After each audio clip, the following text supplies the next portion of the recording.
누구를 죽일 때에 우리 살해한다고 그러죠. 사람을 죽이는 것. 그때는 그냥 일반인들을 죽일 때는 살해라고 그래요. 살인. 근데 밑에 사람이 이 사람을 죽일 때 이때는 시해라는 표현을 씁니다. 신하라든지 백성들이 왕을 죽일 때는 시해라는 표현을 써요.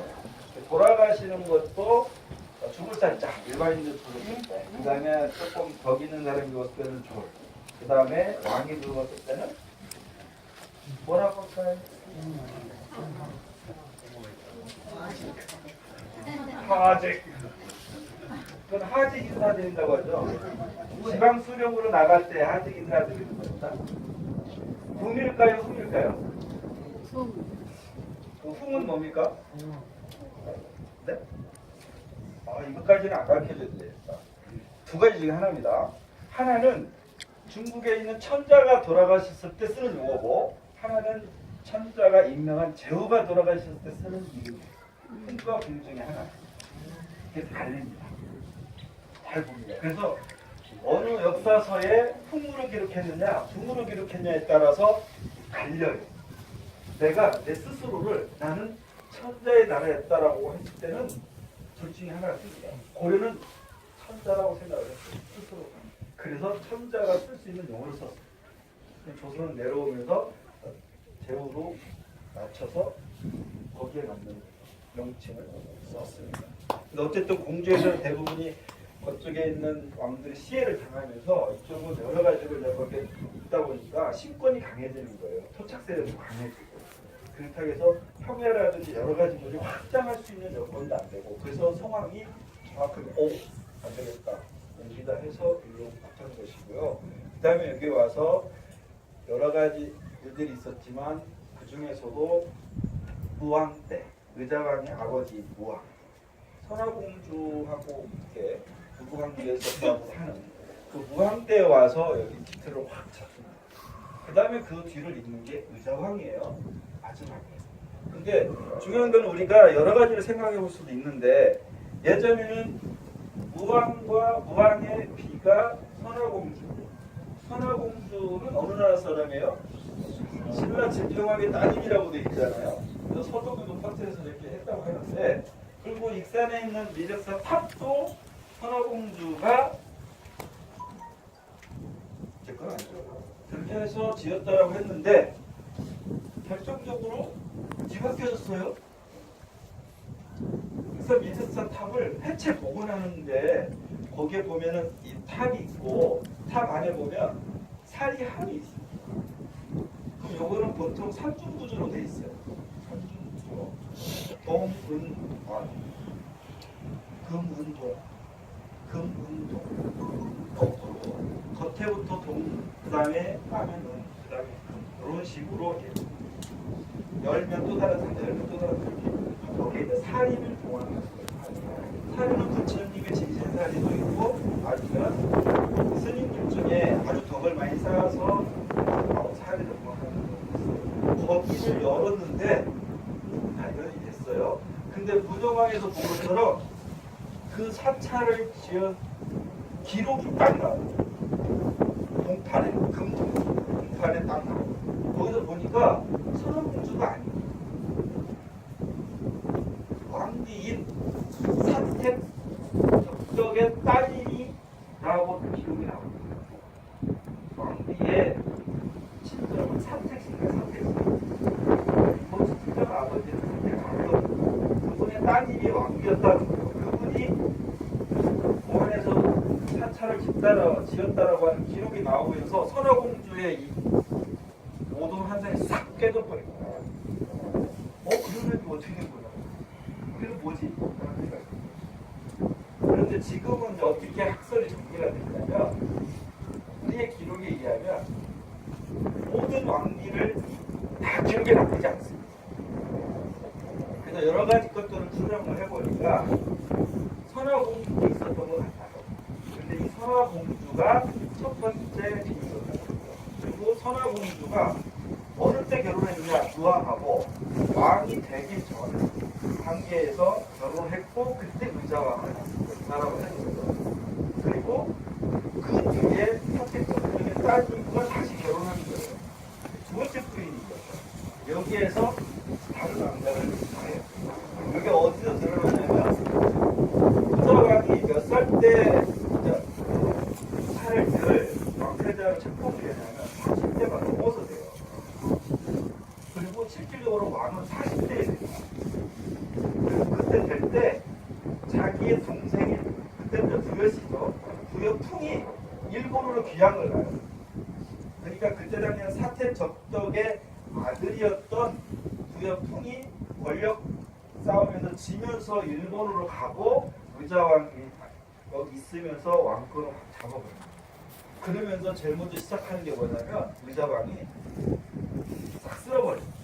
토착 세력들 다 쓸어버려요. 전부 다 쓸어버려요. 청소해요. 깔끔하게 청소. 그리고 자기 친권 세력을 형성을 하는 거예요. 그래서 우리가 알고 있는 의자왕 개념하고는 좀 많이 다른 것 같은데요. 의자왕의 삼국상이나 이런 교육이 첫 글자가 뭐냐면 부모한테 매우 효성스러웠고 형제 간의 우애도 굉장히 뛰어났다라고 그러면서 뭐라고 나오냐면 해동증자라고 표현을 써요. 바다 동쪽에 중국이라는 말이에요. 중국 동쪽에 증자다. 이거는 뭐냐면 증자라고 하는 사람은 중국 사람인데 그 공자의 제자예요. 근데 이분은 중국 이 동양권 사이에 한자 문화권에서는 효에 관련돼서 얘기할 때는 꼭 증자를 본보기로 내세워서 얘기합니다. 그래서 증자만큼 효성스럽다라고 하면 벽자가 이렇게 표현을 쓰거든요. 근데 벽자가 멸망할 때 마지막 왕인데 첫 문장부터 그렇게 시작한 거죠. 부모에게 효성스럽고 형제 간의 우애가 있어서 등등등 하니까 해동의 증자라 할만하다라고 할 정도로. 그 다음에 우리 의자왕이라고 했잖아요. 의자왕은 살아생전에 의자라는 말을 쓸 수 없어요. 의로울 의자에 자애로울 자자거든요. 그 풀어보면 의롭고 자애롭다는 얘기잖아요. 그거는 의자왕이 살아생전에 한 게 아니고 돌아가신 뒤에 쓴 거예요. 그 다음에 기록을 엮어볼게요. 의자왕이 이건 고려 때 지은 삼국사기 얘기로 풀어볼게요. 김부시가 지은 거 하자마자 처음에 2년에 그 토착 세력들을 척살하고 그 다음에 시작하는 게 처음서부터 끝까지 주장하는 게 뭐냐? 주적은 신라예요. 신라 끝까지 내가 잡아 죽인다. 그 위에 하나 밑에 성왕이 어디서 죽었는 줄 아세요? 성왕 이전에 했던 성왕이 한산성 전투에서 돌아가신 이분도 전사해요. 한산성이 어디에 지금에? 옥천입니다. 옥천. 충북 옥천. 옥천에서 전사해요. 그 신라분한테.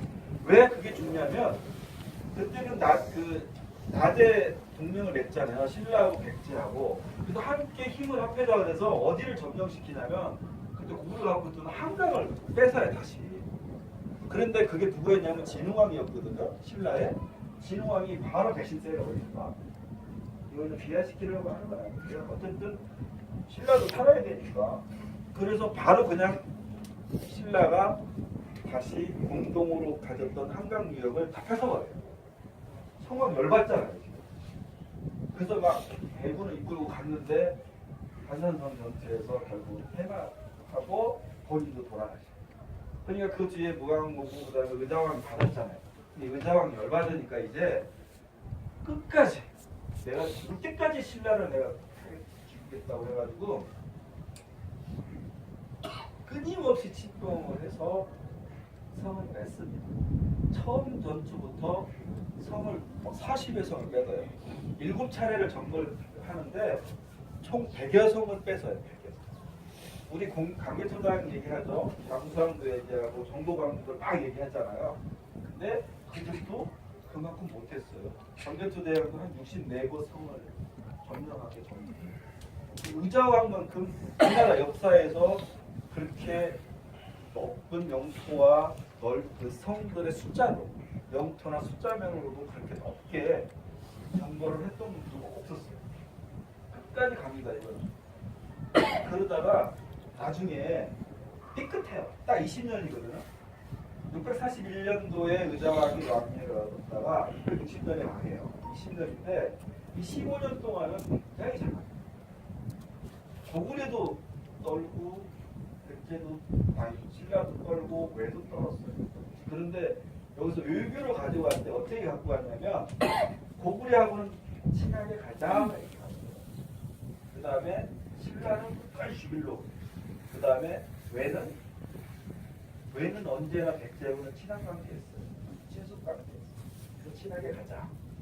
근데 여기서 약간 미스한 게 어디서 미스했냐면 당나라하고도 친하게 갔어야 되는데 백제는 조금 당나라 저것들 멀기도 하고 올 것 같지도 않고 오려면 고구려에서 넘어서 와야 되는데 고구려가 또 맞겠지. 가다 보면 모르겠지. 아마 그런 생각을 것 같아요. 당하고는 처음에는 친하게 가다가 나중에는 그냥 약간 그냥 좋게 좋은 거 하고 그냥 대충 넘어가는 거야. 그러다가 마지막에 당나라가 고구려를 치거든요. 그때 신라는 원병을 보내줍니다. 근데 백제는 원병을 보내준 척 하면서 역으로 신라를 쳐서 성을 뺏어버려요. 그래서 여기서 당나라가 이제 양가 확 돌아버릴 거예요. 어라? 이거가 똑같은 이날 건드네.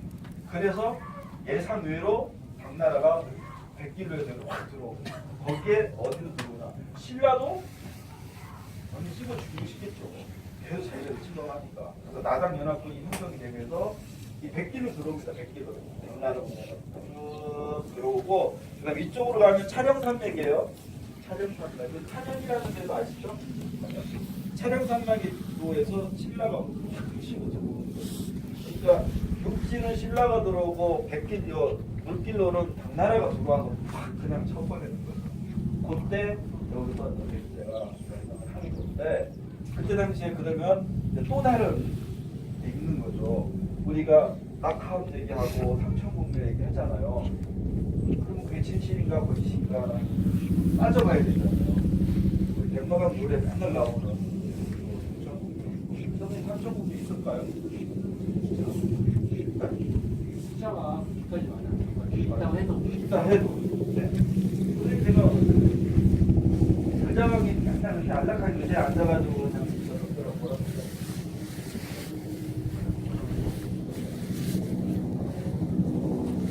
선생님 어떻게 생각하세요? 어디? 간단 명리하시네. 우리 선생님은? 그게 원래 종교가 아니고